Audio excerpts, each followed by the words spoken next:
I couldn't believe it either. I know, I told him. But here's the thing you need to remember is that, well, hey, good evening, world, and welcome to the first ever live episode of Haunting Season.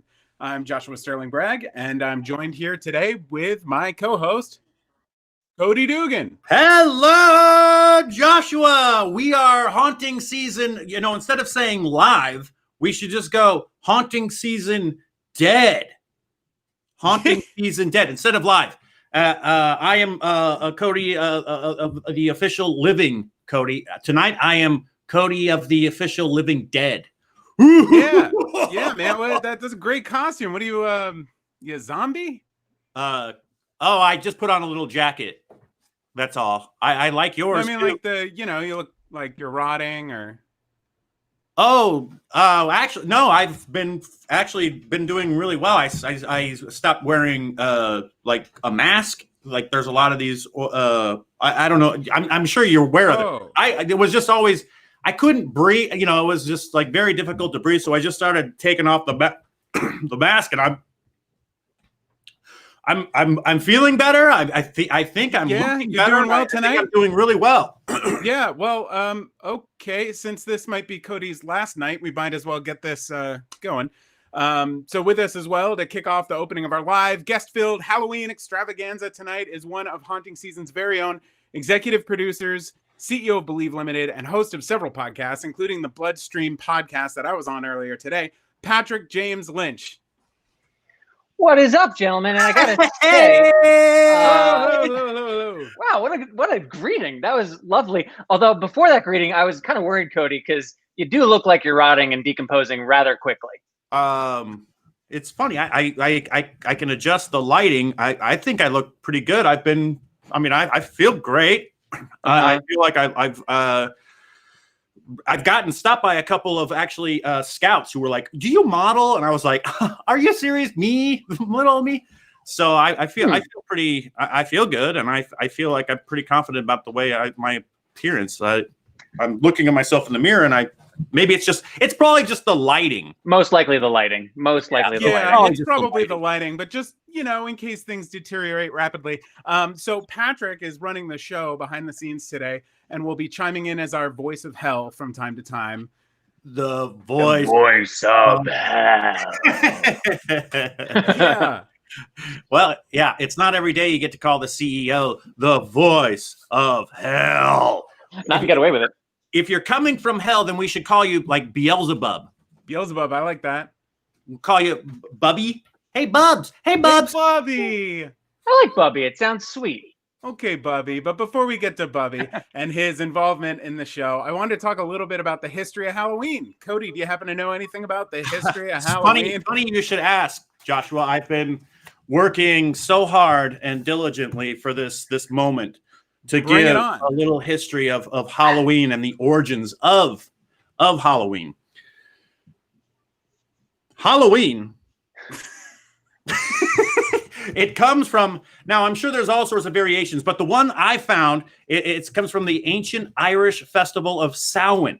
This is a day the undead are thought to walk among the living, and we must ward off the evil spirits. So I found that like a lot of the American, like North American, United States origins that we celebrate today come from this festival, the Samhain festival. Wow.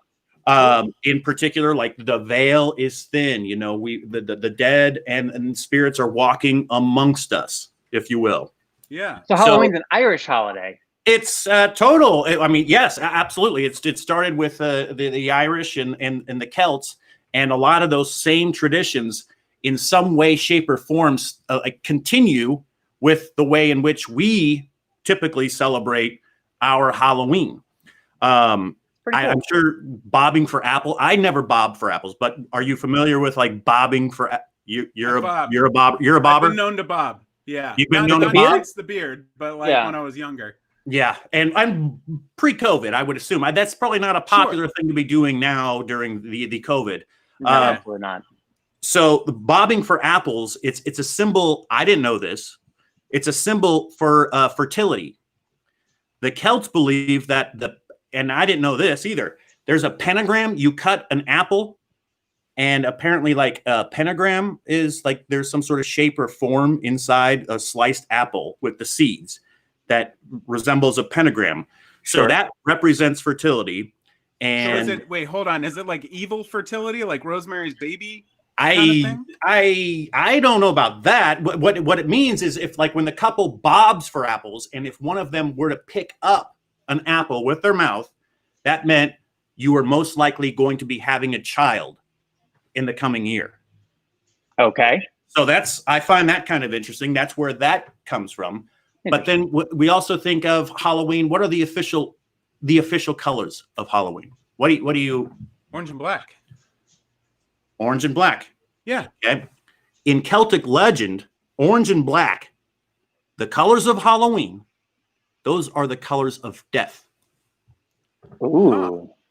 Yes, So- yes. So we've got colors of death and signs of life in the same holiday. Coming together. And then also, and while they're walking amongst us, like all these, and that's why in Ireland, they used to dress up like they would, like they say masquerade. So they could disguise themselves amongst those who were the undead or these spirits, so that those spirits would be confused and be like, I don't know what you are. You part of us? So it would be to confuse those spirits. So that's Josh would be right very confusing. Yeah, he would be a Very, very confusing.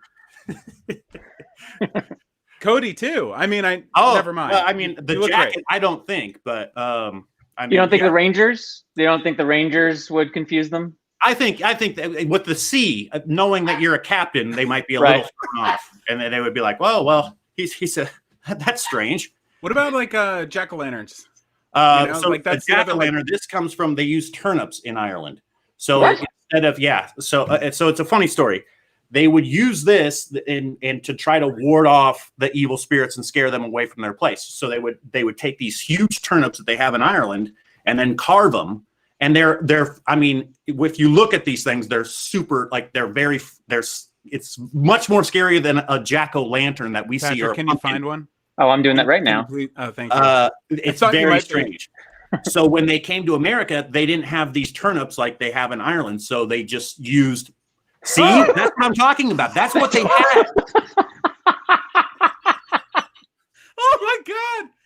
Yeah, that's Oh, much more no. scarier than the innocent little sweet pumpkin that we see with the smiling face. That's what they had back I then. think we need to bring that back. I don't know why we think got you away need to from get that. it off the screen. Okay. I think it needs to go.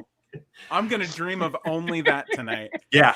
So that's where and there's also this tale of this guy named Stingy Jack, who was a drunkard who bargained with the devil, and of course he loses, and so Right. he's damned to roam the earth with only a hollowed turnip to light his way, and so that's the jack-o'-lantern. And now, when the Irish came over here to America, they brought all this, and now it's just evolved. So now instead of using turnips, the only thing that was close or available was the pumpkin. So now we carve the pumpkin, we bob for apples, we go out trick or treating, And we completely ignore dress up. Yeah, so there it is. But this isn't Halloween, Joshua. This is October 30th. This is what you've been discussing and talking about for the longest period of time, Mischief Night, which I have no idea. Yeah, well, so I've been second guessing myself because so many people have been like, over the past week or two, I haven't heard of Mischief Night before. It's not real. So I did a quick Google search and found out that it goes by different names and occurs at different times of the year, depending on where you live, but it does exist. So I grew up in New Jersey and Pennsylvania, and Mischief Night there is the night before Halloween, and it's mostly when like teens go out and they play pranks. They vandalize, they toilet paper trees, they egg houses, that sort of thing. And in the Northeast, and also New Orleans for some reason, it's called Mischief Night there. But if you're up by the Great Lakes, it's called Devil's Night. And if you're down in Baltimore, it's called Moving Night. And that's because the pranks down there mostly, are about moving people's furniture to different houses, which Really? I don't truly. Yeah, it's outdoor furniture. So you sneak around at night and you swap porches, or maybe you take it 5 yards away. Break your back, get a hernia. That's what it's, hernia night. Yeah, I mean, I won't move a piece of furniture from the bedroom to the front room. I don't know what these kids are getting their kicks doing, but Where do these things come from? I don't know the exact origin. Like the first time it was ever mentioned was 1790 in a play, and other than that, I don't really know. But they have it in England as well.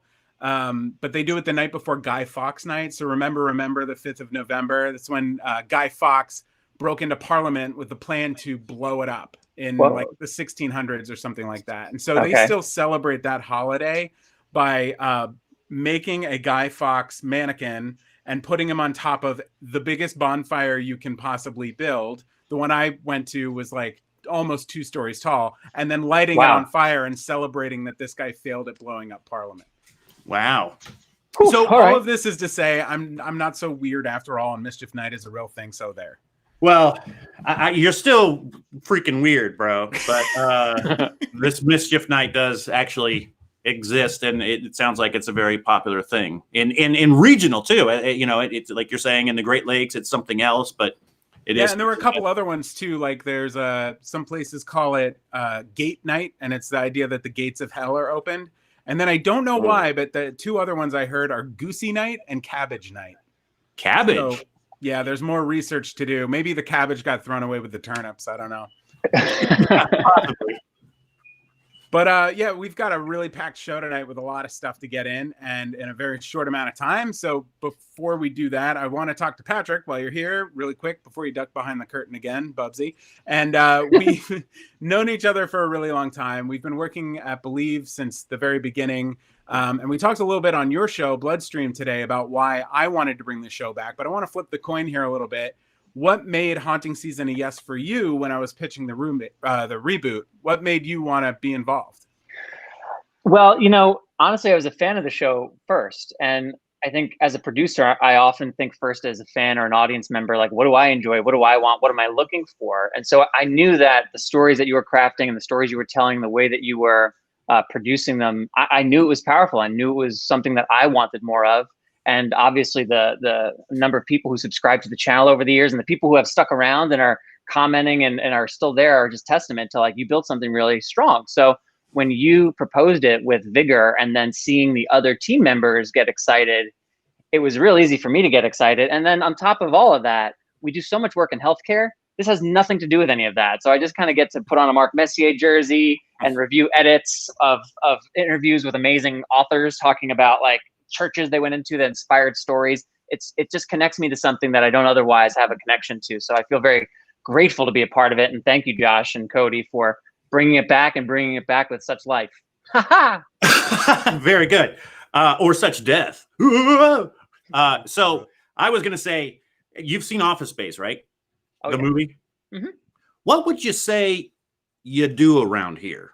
As an executive producer, what is your involvement? What would you say you do around here? And what does it mean to be like, this is a 2-part question. What does it mean to be an executive producer on Haunting Season? Yeah, well, we'll start there because being an executive producer can mean a million different things depending on the project and depending on the producer and depending on the needs. So on this project for me, I've been involved in conversations early on about the direction of the show, the structure of the episodes, the structure of each month, the strategy behind what we're doing.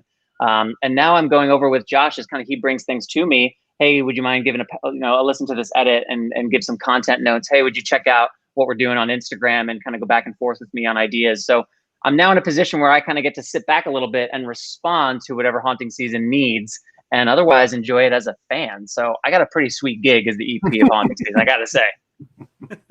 Yeah, we really appreciate having a sounding board with someone so creative to, really figure out what we're doing, because this is all new territory. It's a show, that we started in 2013, but we're taking a whole new look at the way we do things. And Patrick is the king of podcasts around our offices. I have one more question for you before we draw the curtain.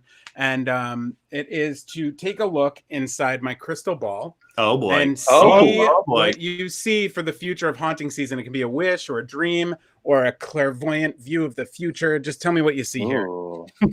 Okay. Well, other than me. Well, yeah, I'm getting a lot of you.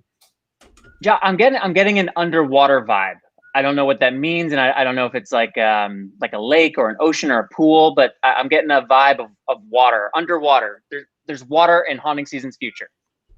That is Water. really strange because well, I won't give anything away, but I've already written the stories for November, and it includes being underwater at some point. That's all I'll say.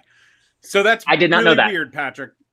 I did not know that, and so there must be something to it. I think that crystal ball works, but I will get back behind the curtain now because I know we got a lot to get to. So thank you guys so much for including me. All right, Bubs. You're officially Bubs now. Bubs!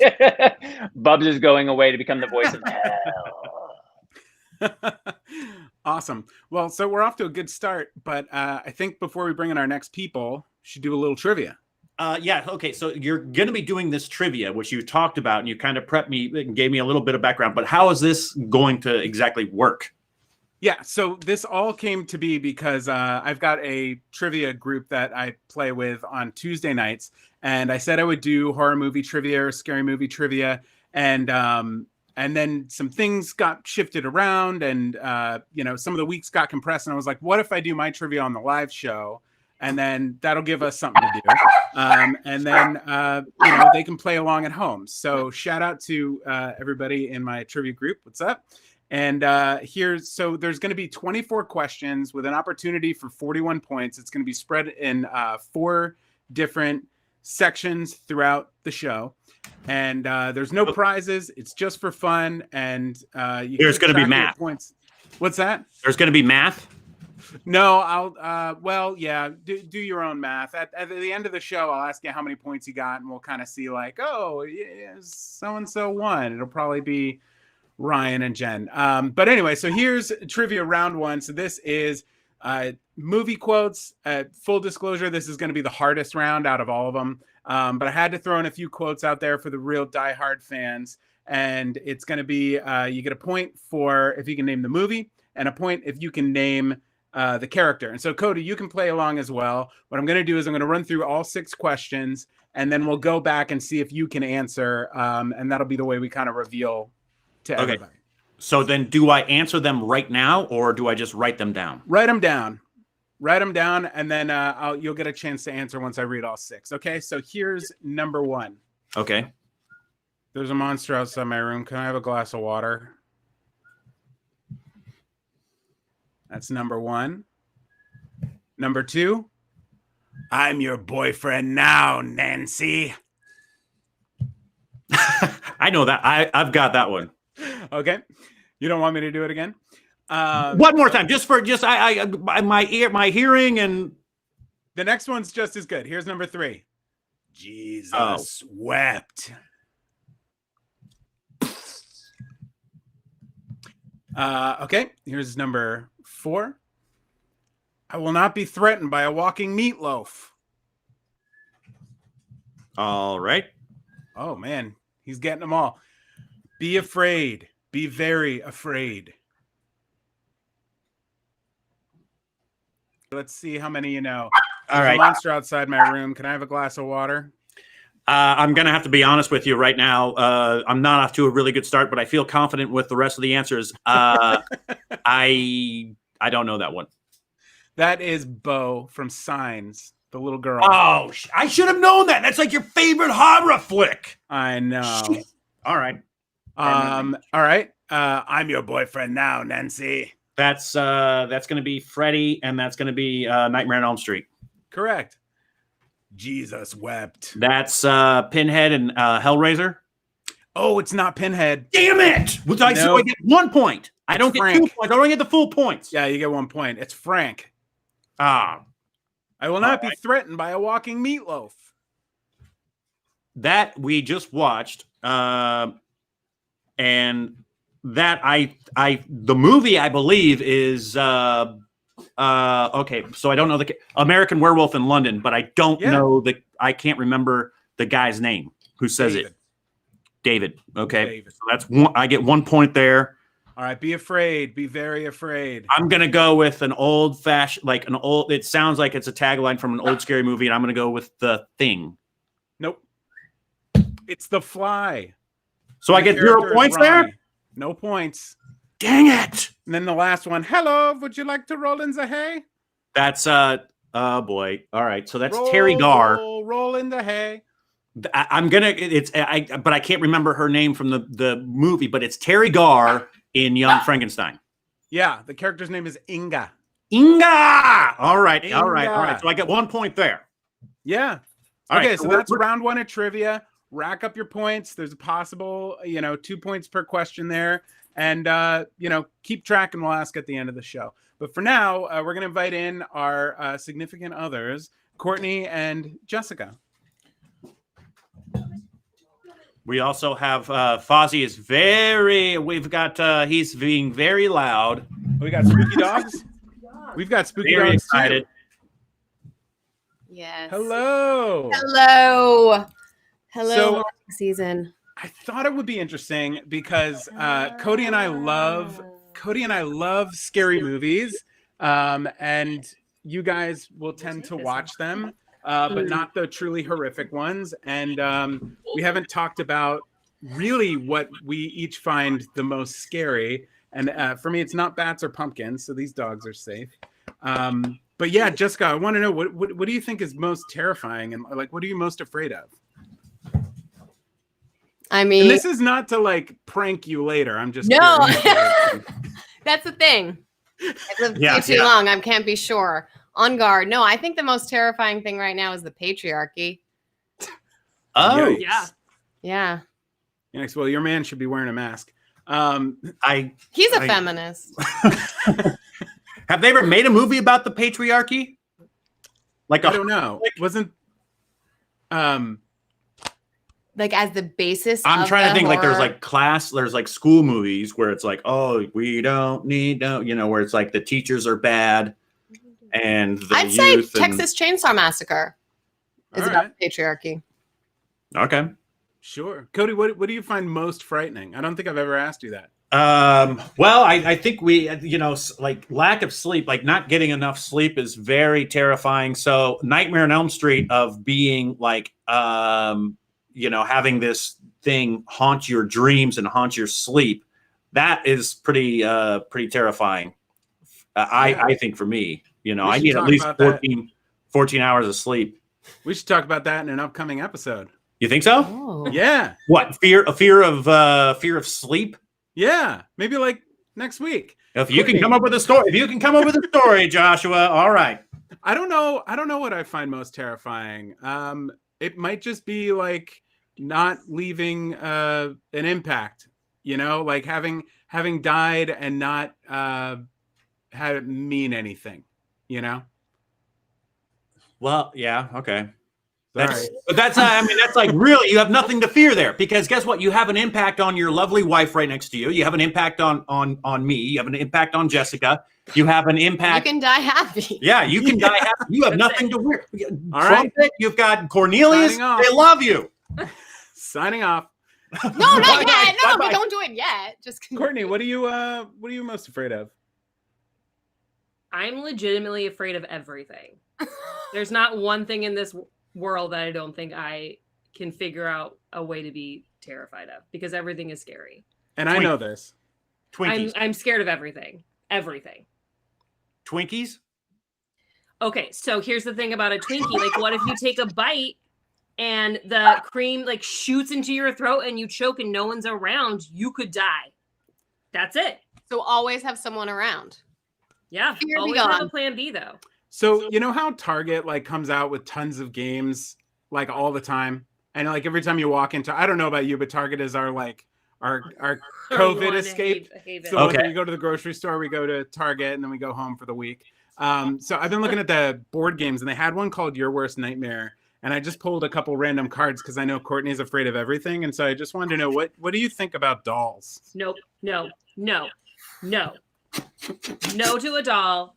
Fuck a doll. Can I say that word? Wait. what kind of F word? Yeah. Nope. Is this a doll? That is creepy. Not, Oh my God. not physically F a doll, but like basically, hey, get rid of the doll. They can come to life in your sleep. Have you not seen Toy Story? That could be real.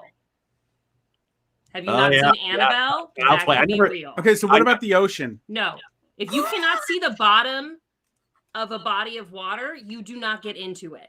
Does that include cruise ships?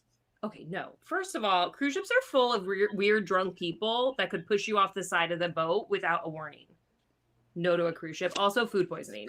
So Also, spring break. what if the cruise ship gets stuck in the middle of the ocean and then you have to eat your like shipmates because there's nothing left? How long would you be stuck? I don't know, 3 days? When do you get hungry? Did you say Does the food run out? What about toilet seats? Okay, toilet seats are absolutely, I mean, they're just so, okay. Here's the thing about a toilet seat when you're a woman.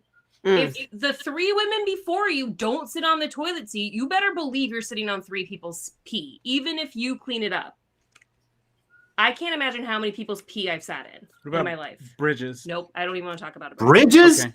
Jeez, Chickens? you really. Okay, chickens are modern day dinosaurs and they can peck your eyes out. Some guy just died from a rooster. Did you guys know that? He tried to No. break up No. a rooster fight and the rooster killed him. Well, then don't fight any roosters. Right? Lesson learned. So is this Rooster Awareness Month? Like we need to be aware that there's a way They're to dinosaurs, die. guys. They are modern day raptors. They're Every delicious. fucking They're elevator? delicious.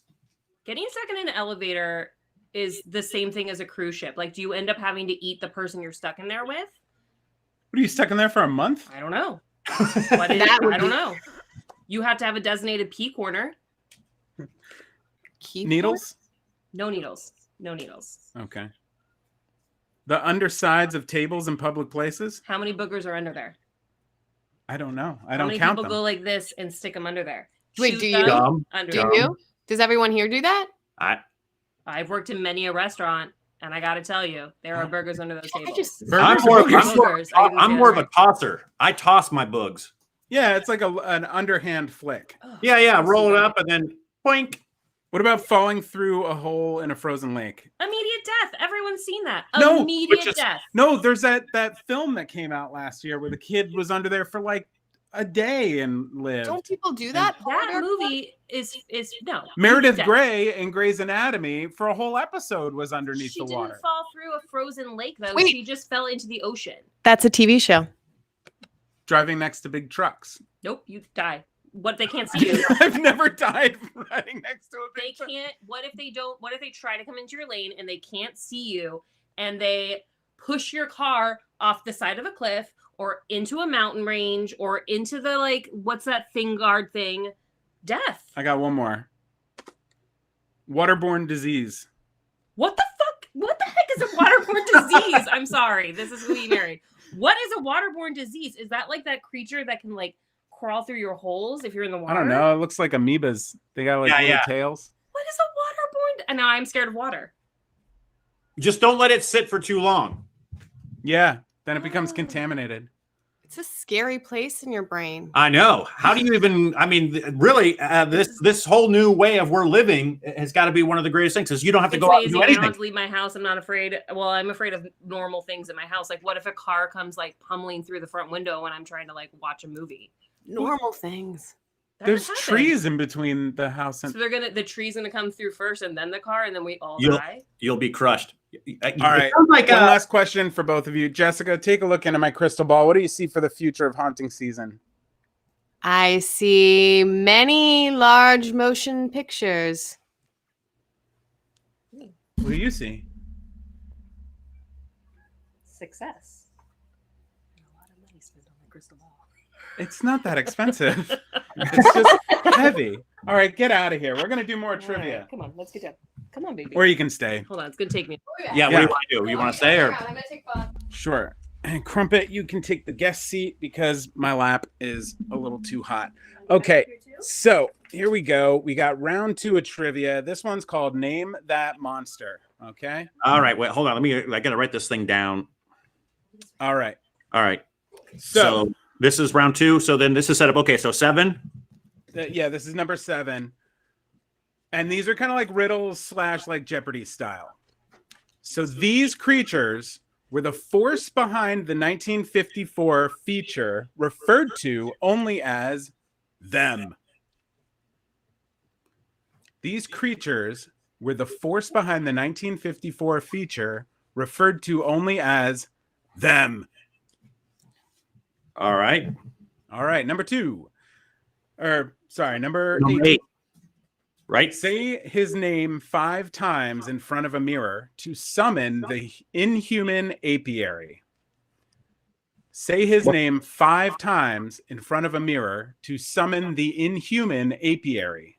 What the hell's a apiary? All right, a clue. An apiary is where you keep bees. And you're gone. Cody! Oh my God. All right, for the people at home, Cody's going to be losing points. This is number 9.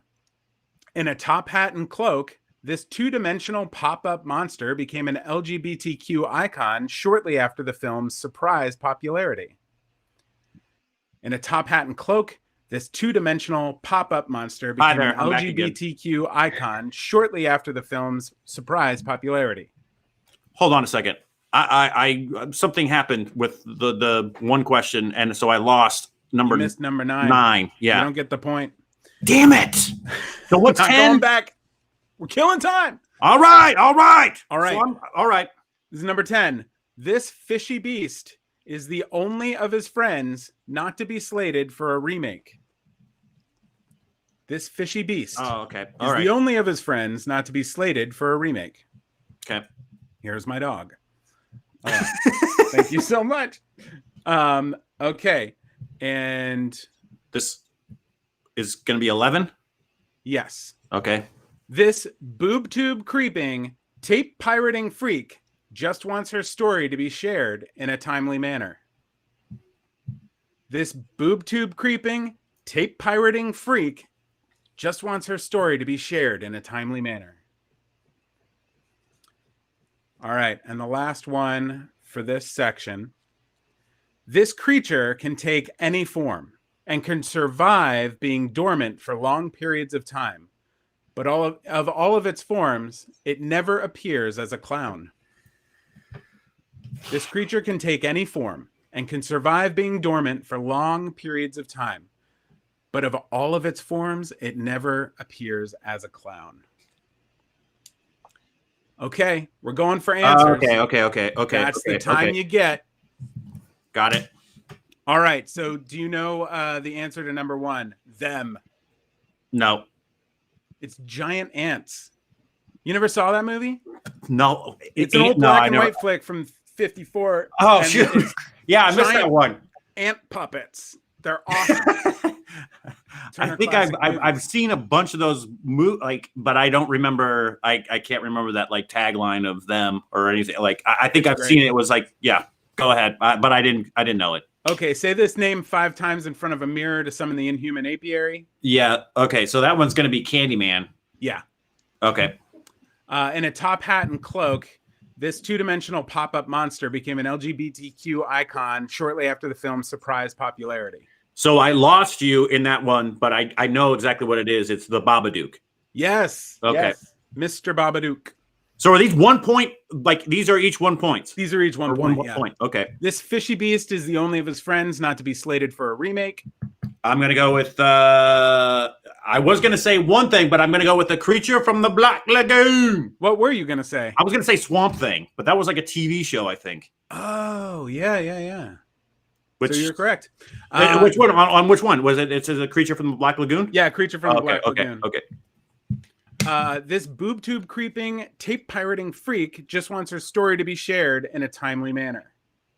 I was gonna say Home Alone. 7 days. 7 days? Really? Oh wait, The Ring. The Ring. Right? Yeah. Okay. Yeah. Samara from The Ring. All right, I'm not giving myself a point on that one. This one's hard. This creature can take any form and can survive being dormant for long periods of time, but of all of its forms, it never appears as a clown. See, I think I said this one earlier when it was like, be afraid, be very afraid. It sounds like one of those 50s movies. And I think this was remade. I'm going to go with a thing. Yes. Okay. Yes. All right. So tally up your points. That's it? We're done? Yeah. A total of 6 points in that round. And we're moving on. Oh. We're going to bring on Chris from North Innsbruck. He's the guy who wrote all of our music in our flagship episode and music that we feature throughout the entire show. So yeah. All right. Bring him on. I'm going to put my dog down. Yo, What's up? Hey, what's up? Whoa. How's it going? Look at all Great. those Hey, how are you keyboards. doing? Yeah, not too bad. You like my outfit today? I got dressed up for the show as well. Oh yeah, it's like a little bit of Freddy Krueger kind of action there with the color there, eh? Absolutely. I know a little bit of the Canadian accent type of a deal. Are you hearing that? You're my up gosh. there. My last haircut was in Austin, Texas, and the guy asked me if I was from Toronto. I was like, no, not quite, but yeah. You're up there in Minnesota, eh? You betcha. You know, All land of right. Fargo. Yeah. All right. So how, guy. we don't want to get in the weather and everything like that. You just released. Right. Yeah. Let's get into your works. You just put out a new album. I did. Yes. So how's it going? I mean, from Yeah. the people have spoken, my friend, Totally it. and it's doing really well. So let's just talk about that. And Yeah, absolutely. Yeah, this new album, A Delicate Balance, it's a 7-song EP. And plug it real quick. Go to northinnsbrook.com, right? Sorry, had to do it. But no, nonetheless, the feedback's been amazing. In fact, I had a release about a year and a half ago or so that did fairly well. That's actually how Josh and I met, interestingly enough. Yeah. And we...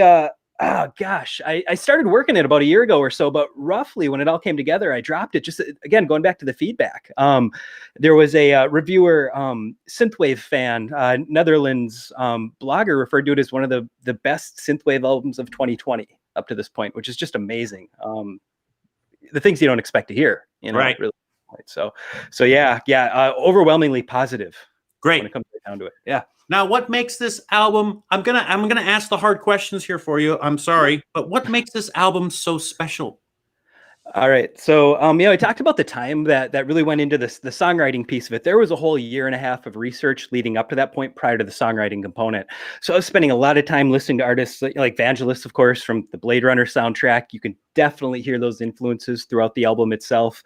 John Williams, Close Encounters of the Third Kind. Oh man, that's one that left an impact. And you talk about films that hit you hard when you're growing up. That one. That's a good one. A few others like Elmer Bernstein, Ghostbusters soundtrack. I mean, who doesn't love that? And so all of this has been woven into a synthwave element, I guess you could say, synthwave sound, which people seem to dig.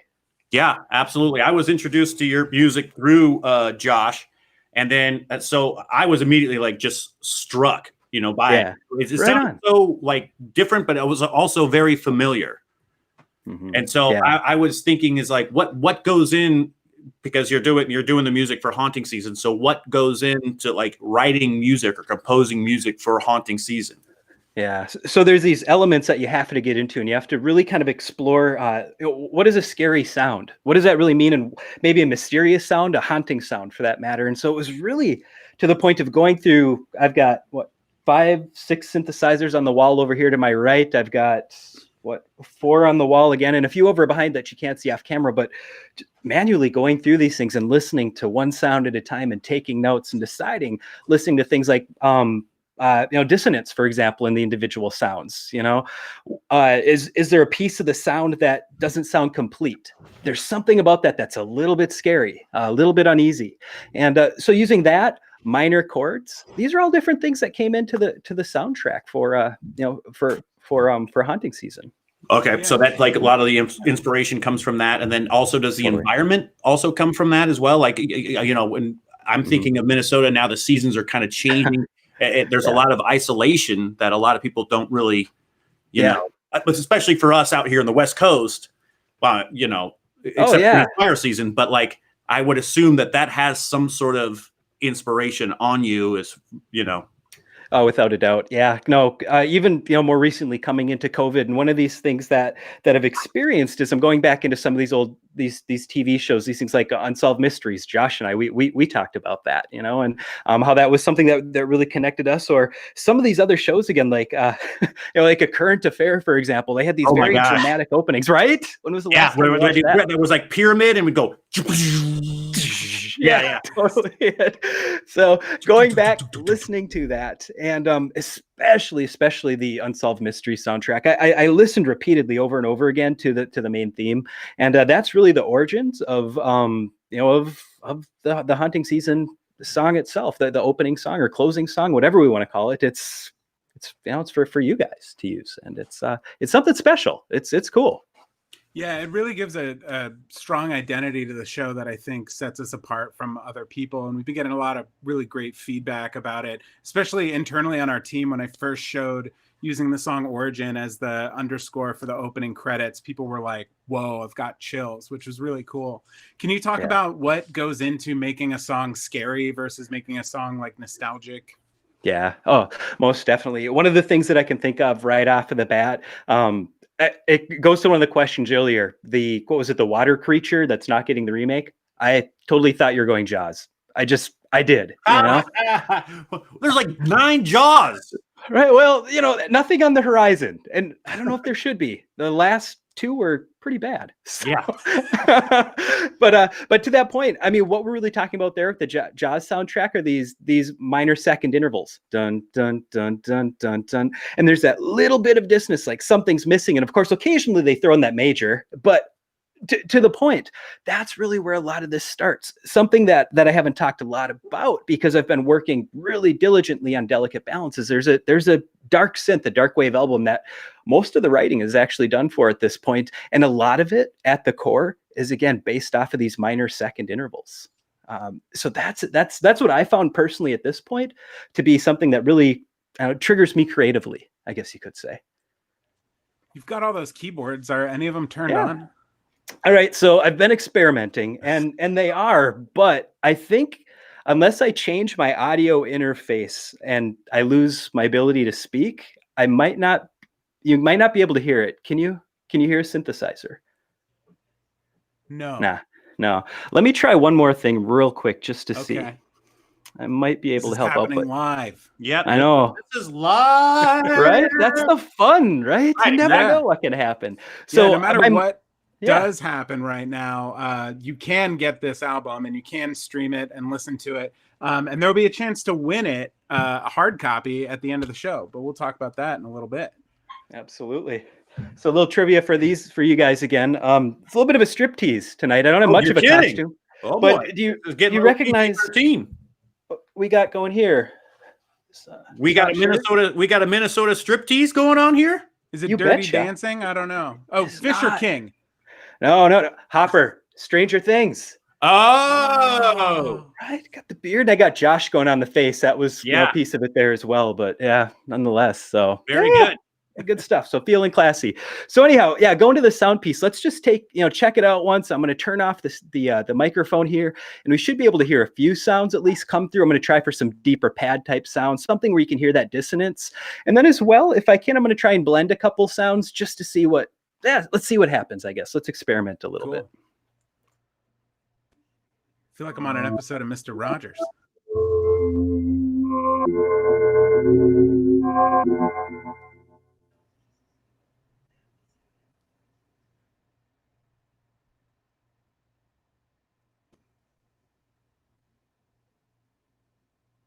He's talking, but I can't hear him. 1 second. There we go. You can hear me now. So could you hear the keyboard for a second there? I wanted to make sure you could actually hear it. Okay, you could. Okay, I'll be right back again. I apologize for that, but check this out. Cool.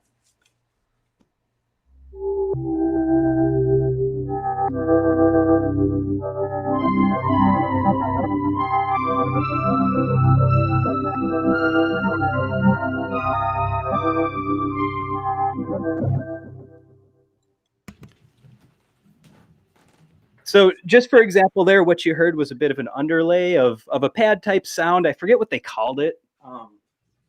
Dark something or other. Yeah. Basically layered a little bit of a higher synth over it. Again, hey, just trying to make a couple sounds tonight. Wasn't really sure if much of anything cool would come out of it, but a little test run for you there at the very least. So cool. Well, great. Thanks for catching the curveball, I guess. See what I can do. I was concerned it wouldn't work at all. So hey, I got one last question for you. I've been asking everybody tonight. Take a look into my crystal ball and see what you see for the future of the sounds of haunting season. Wow, I see a big future. I see an extensive album. I see 40 to 50 individual, maybe Q type tracks, a couple theme songs, some opening credits, some closing credits. I don't know. Maybe we'll do a vinyl press. Who knows? Wow. You see all that? Wow. That's some Yeah. crystal ball you got there. Yeah, I mostly just see myself upside down. But hey, if you say it, I'll hold you to it. Thanks so I'm gonna much, give it a Chris. shot. Yeah, thank Really you so much. appreciate you Take coming care and on. have a wonderful, this is a Mischief Night, and have a wonderful Halloween. Hey, you guys too. Take care. It's nice talking to you. Cheers. Yep. All right. So I guess that means that we're jumping into some more trivia here. All right. Yeah, and we're running a little long, so I'm going to take We these are. a little bit quick. Okay. Okay. So here's number 13. Lucky 13. Michael Myers' most recognizable face is a rubber remake of this famous actor. Oh, I know. All right.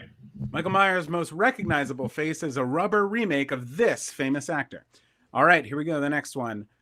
This hungry Lithuanian orphan could help you mend your mental ailments before having you for dinner. Don't get hung up on the Lithuanian part. I didn't really know that about this character, but this hungry Lithuanian orphan could help mend your mental ailments before having you for dinner. All right, here's the next one. This sadistic puzzler shares a last name with Jerry's neighbor on the show About Nothing. And if you don't know his full name, I will take his villain's name. This sadistic puzzler shares a last name with Jerry's neighbor on the show About Nothing. All right, here's the next one. With the second highest kill count in horror movie history, this villain doesn't even star in 2 of his franchise's films. With the second highest kill count in horror movie history, this villain doesn't even star in 2 out of his franchise's films. All right, we got 2 more here. This Emerald Nightmare. Let me start again. This Emerald Nightmare's method includes pulling teeth, inflating bodies, and using people as pogo sticks. This Emerald Nightmare's method includes pulling teeth, inflating bodies, and using people as pogo sticks. And here's the last one for this round. This campy killer slaughters more kids in her 4 movies than Krueger kills in his 9. This campy killer slaughters more kids in her 4 movies than Krueger kills in his 9. All right, let's go for the answers. Do you know the answer to number 13? I'm going to go, yeah, this is William Shatner. Correct. Yeah, William Shatner's face is the mask of Michael Myers. Okay, what about number 14? I got to go. I don't know that one.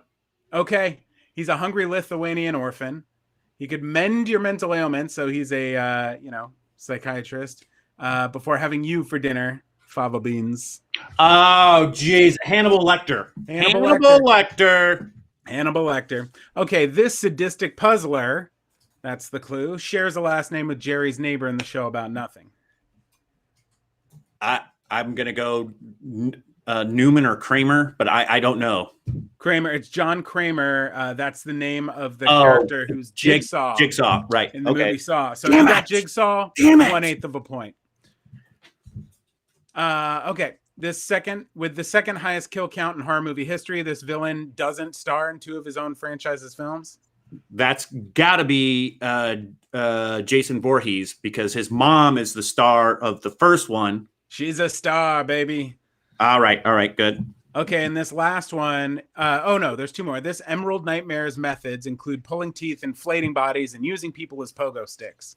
You with the Emerald, I'm going to go with the Leprechaun lad. Is it Leprechaun? It's Leprechaun. That's what it was. Yeah, I mean, this is such an Irish holiday we learned at the beginning of this. So Absolutely. Okay, this campy killer slaughters more kids in her 4 movies than Krueger kills in his 9. This one, I just threw out Carrie. I don't know this one. No, I don't think Carrie has 4 movies. No, it's Angela Baker from Sleepaway Camp. Oh, geez. Which I won't ruin the ending of it, but some could argue this was a trick question. I'll go and I'll argue, because I've only seen Sleepaway Camp 2. All right. So I'm done with that one. All right.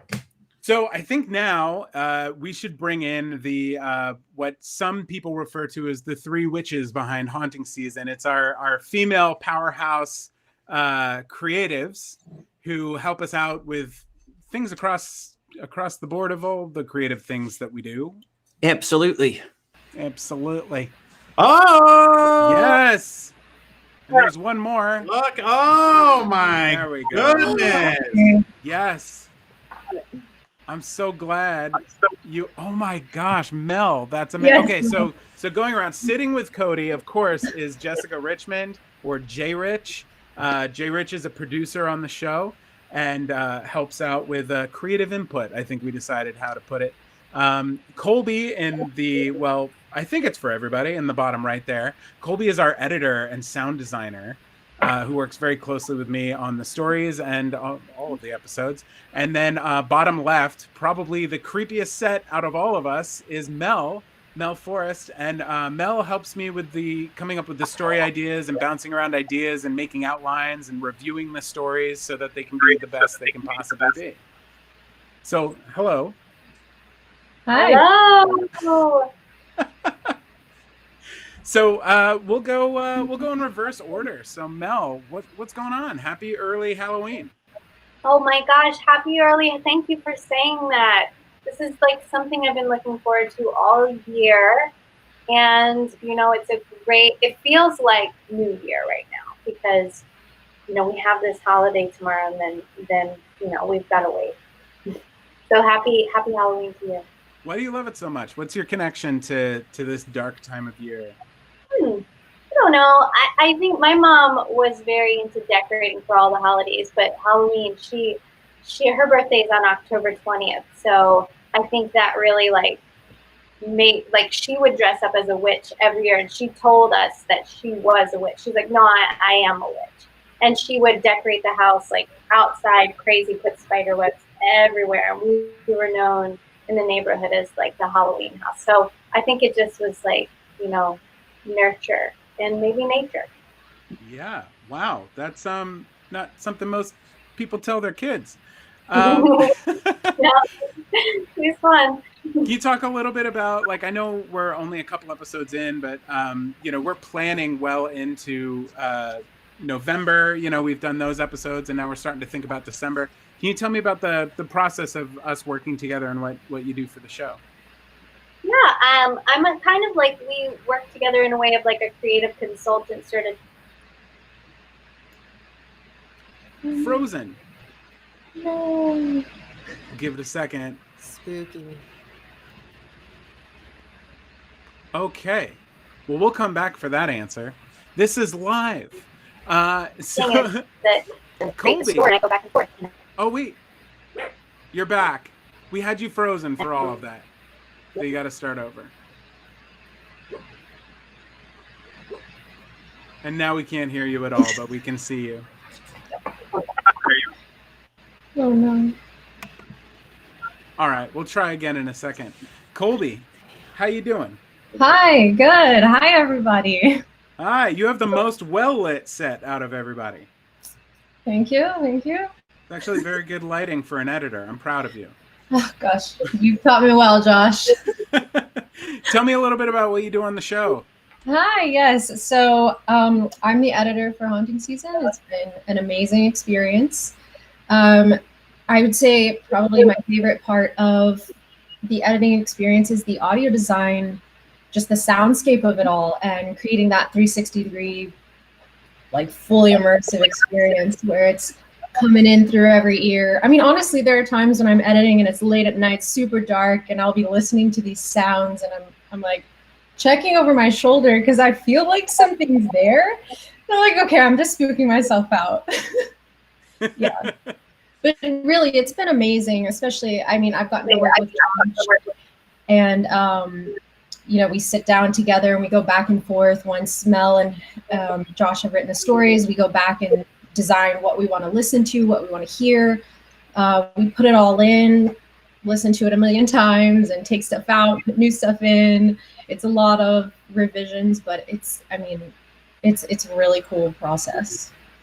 Yeah, it's a lot of revisions and it's a lot of layering, right? So one thing that I'm really adamant about, and I think I've learned it from watching other YouTubers back in 2013, is if you take a sound effect of a box being crushed, it doesn't necessarily sound like a box being crushed. It sounds, like something. But if you add a little bit of bass like hit to it, and you add a little bit of like treble crinkling, and then maybe, you know, like something else, eventually you can mold this thing into like a really three-dimensional sound.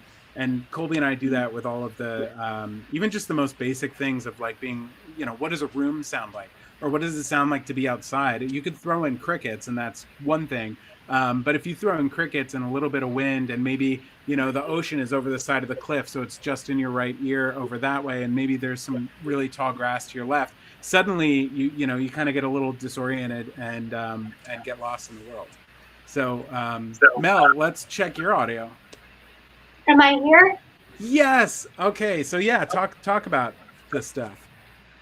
Well, Josh, you come up with some ideas, and they'll ask like a lot of group ideas, and you go off and write, and then you and I collaborate on, you know, some of the scary parts and how to make it just a really enjoyable experience. And for me, that's super fun because it's all creative, you know, endeavor. It's like creative endeavor that just really, you just keep going deeper and deeper.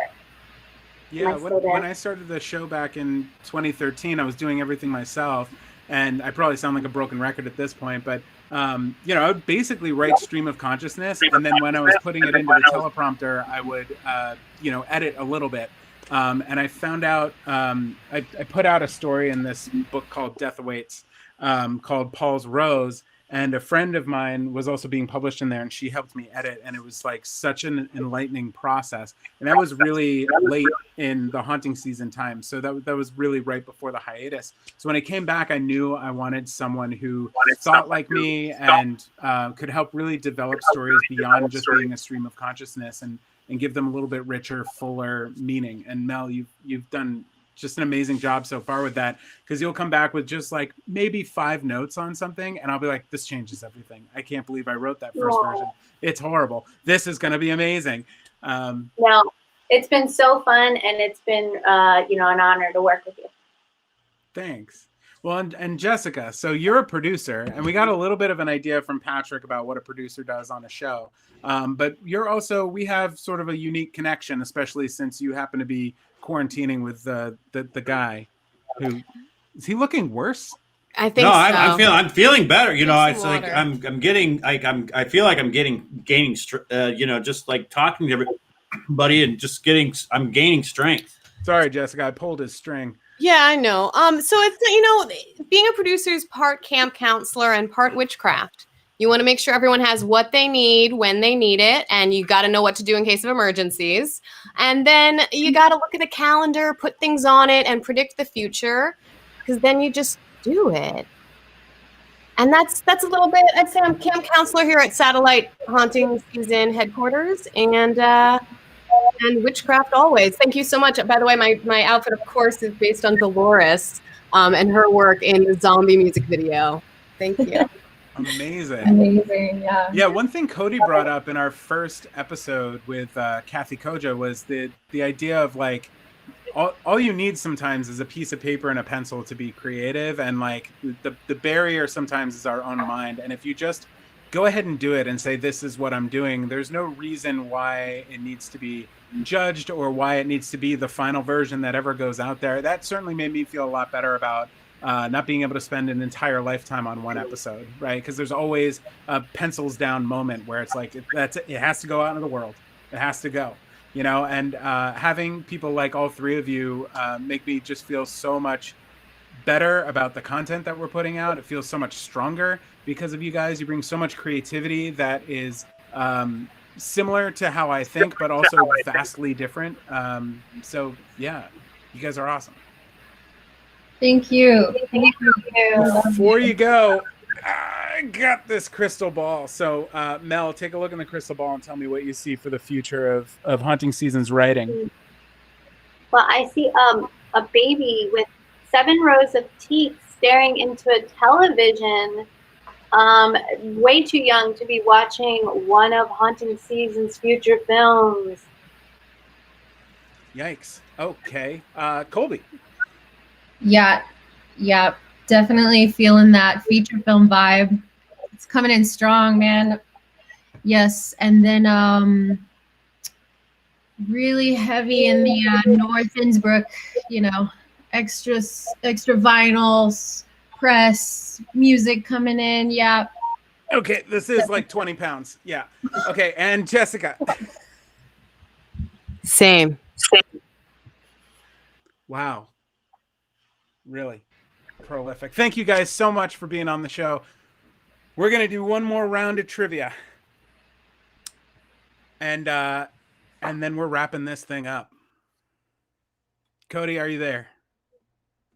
You're muted, I think. There we go. All right, here I am. There we go. All okay. Right. So we're on 19, is that right? We are on number 19. Here we go. Okay. 4 actors died and several paranormal events occurred after this film used real human skeletons on set because they were cheaper and easier to get than the fake ones. 4 actors died and several paranormal events occurred after this film used real human skeletons on set because they were cheaper and easier to get than the fake ones. Okay, number 20. Yes, really. Yes, really. In the Conjuring universe, Annabelle is a sinister doll with a porcelain head. What kind of doll is she in real life? And what were the 2 things she was reported doing? So this is a total of 3 points. Oh, geez. All right. Yeah, and I'm sure there were more things she was doing. I'm just currently reading the Ed and Lorraine Warren biography, so this one spoke to me. Annabelle is a sinister doll with a porcelain head, but in real life, what kind of doll is she? And what was she doing? All right. How many doors did it take to shoot the famous Here's Johnny scene in The Shining? How many doors did it take to shoot the famous Here's Johnny scene in The Shining? I'll give you a clue. You're probably too low. All right. Steven Spielberg returned this movie to its makers in a garbage bag, claiming that the disc was haunted because the doors of his bedroom all mysteriously locked him in while he was screening the film. Steven Spielberg returned this movie to its makers in a garbage bag, claiming it was haunted after the doors to his bedroom were all mysteriously locked, locking him inside while he was reading. Okay. Oops. Here we go. Next one. Mercedes McCambridge survived on a diet of whiskey, cigarettes, and raw eggs in order to produce the demonic voice of Pazuzu in the first ever horror film to be nominated for an Oscar. What is that film? Mercedes Cambridge survived on a diet of whiskey, cigarettes, raw eggs, and nothing else in order to produce the demonic voice of Pazuzu in this first ever horror film to be nominated by an Oscar. And the last one here. Yeah. Is that Bubby? Is that That's Bubs? Bubby. You're doing a great job, Bubby. I think that's our tone. We're getting a little long here. So the last one, name the 3 uncles of Casper the Friendly Ghost. Name the 3 uncles of Casper the Friendly Ghost. We watched that one last night. It's pretty fun. Okay. All right, I got my answers are in. All right, let's see if you get them. So the first one, 4 actors died after this film used real skeletons. I gotta go. It's got to be Poltergeist. Yeah, it is. It is. Okay. It's the swimming pool scene, and the actress didn't know that there were real skeletons until after they filmed it. But she wouldn't get in the water because there were so many lights and electrical things above the pool. And so, guess how she was convinced? Through like a bump, like maybe a $200 bump on her union. No, the director got in the pool and said, "Now we'll die together. Let's shoot the scene." And she got in and shot the scene. Oh, okay. Well, well, at least we die together. Yeah. Yeah. Oh, Real Jesus. skeletons. That's really weird. Okay. Conjuring. Annabelle. What kind of doll is the real Annabelle? I'm gonna say I think I know this, but I'm gonna go with it's Barbie. It's Beach Barbie. Nope, it's not a Barbie. Damn it! I got a photo here. It's a giant Raggedy Ann. Oh wait, Raggedy Ann? Yeah. And that's Holy Ed Warren cow. looking at it. Yeah, and so the doll was known for leaving notes on parchment paper when there was no parchment around. Very scary, very scary. And then the other thing was leaving like deep scratch marks or scars on a guy that she allegedly attacked. and the doll is now in somewhere like locked up. It's in like in the Warrens Museum or something. Yeah. Do not touch. All right. Do well, not break glass in case of emergency. How many doors did it take to shoot the famous "Here's Johnny" scene in The Shining? so I know the backs. I'm not going to know the exact amount, but I know that it was a lot, and I'm just going to throw out a number, and I'm going to go with like 29. No, higher. It took 3 days, and it took 60 doors to film that scene. I blame Kubrick. What wasn't it? Nicholson was a volunteer fireman, and so they thought he was just like a regular actor. So they just put up these little tiny little doors. And they were like, oh, they want to make it look like a struggle. And he just picked up the axe and was like, bonk, gone. And they were like, whoops. All right, we're gonna have to build heavy duty doors because Nicholson knows how to work an axe. That must have been terrifying to be in that room. Yeah. Steven Spielberg, this is, I feel like, a lesser known fact. Steven Spielberg returned this movie because he said it was cursed or haunted, his bedroom locked while he was watching it. I know that this is Finding Nemo. Yep. No, it's Paranormal Activity.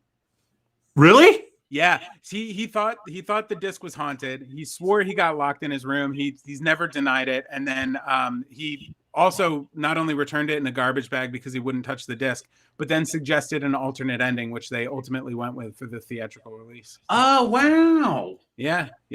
The original ending of that movie, she just sits in her room for like 3 days until the police arrive, and then the police shoot her.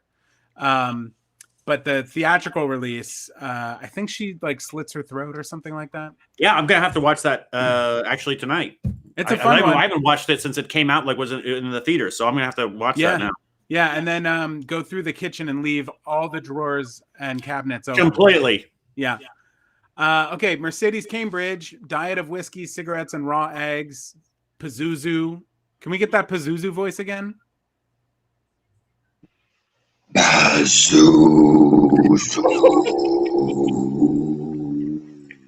Somebody get him some tea. Yeah, or an egg, or a hard. You know this one? It's the first ever. I'm gonna go. Movie. It's got to be Exorcist. Yeah, The Exorcist was the first ever horror movie to be nominated for an Oscar. Okay, and the Three Uncles of Casper the Friendly Ghost. I'm gonna go Huey, Dewey, Louie. No, absolutely not. No, it's Fatso, Stinky, and Stretch. Very different. Very different. I don't think I did as well as I thought I was going to do here. Yeah. Fatso, Stinky, and Stretch. Okay, add up your points. And while you're doing that, and everybody at home can put them in the chat so we can see, how everybody did. But I wanted to talk real quick. So we've got this ghost, right? And he's been popping up in our interstitials and in between, segments and on all the episodes. And we just thought he doesn't have a name. We don't even know if he's a he. They don't have a name, male or female. Tell us. We are having a competition to name that ghost, and we're going to be doing it on Instagram, and we're going to do polls, right? But before we do the polls, we need name submissions. And so throughout this whole week, we're going to ask for name submissions, and we're going to collect them all, and we're going to see who wrote them down, and we're going to check if you are subscribed to Haunting Season on YouTube, if you follow us on Instagram and follow North Innsbruck on Instagram. And then we're going to collect all the names, collect all where they came from. We're going to all throughout November do this name or that name, day to day. And we're going to narrow it down and we're going to name this ghost. Okay. Because they're going to be around for quite a long time. And so what I'm going to do, I brought up in the show, the North Innsbruck album, Delicate Balance. I've got a CD here. I've got some stickers and some buttons. And I've got my book, Death Awaits. I'm published in here with just a bunch of other really fantastic authors. My friend Matt Scarlett created this book a couple of years ago, and it's got a previously unheard of Haunting Season story that I haven't released yet on the channel. So whoever wins, I'm going to send this stuff, and I'll also invite them if they want. Sometimes this can be nerve-wracking, but to be on the show. We'll have them on for like 5 minutes, send a Zoom link, we'll record a little segment, and say hi. So that's the competition. That's what we're going to be doing through November. And I'm going to grab my keyboard here. Cody, how'd you do on points? I'm not very good at math. I think I got 127. 120. That can't be right. Add them up again. I got 15. I got 15 points. Okay. All right. I see Ryan Carter as 14 and an eighth. Jasmine's got 16. Does it say someone had 60? 60 points? So someone didn't miss anything? I guess. No, that was me responding to the doors. Bubby. Oh. Bubs. Yeah, Bubs won't miss. Well, yeah, I don't know exactly who won here. Might be Jasmine. Way to go, Jazz. Yeah. 60 points? Yeah. What are you doing? Well, this thing just was outside our door. What do you mean? I don't know. It's What is that? I don't know, but there's like weird holes in it and stuff. But I just opened the door to get a delivery and it was there. What's that? You see this? No. It's like it was outside. Yeah, I opened Was it fan mail? You probably got fan mail, Josh. It's probably just fan mail. It was just like tucked under our chair outside our door. But there's no address or anything. It's not from Amazon. So someone No, just I mean it dropped looks off? like it's stitched together with like human hair. Can you see this? It's a little Okay. weird. Are you gonna open it? Sure, I guess. I wouldn't open it. I got a knife. I don't know if I'd open it. What the? What is it? It's like Nope. What is it, Josh? kind of sick. It's like Oh, Jesus. I don't know. That's I would definitely I wouldn't Did I you would send this to me? Me? Yeah. Well, Yeah. I sent it to you with no return address or anything like that. No, Jesus. Josh. Hell. Josh.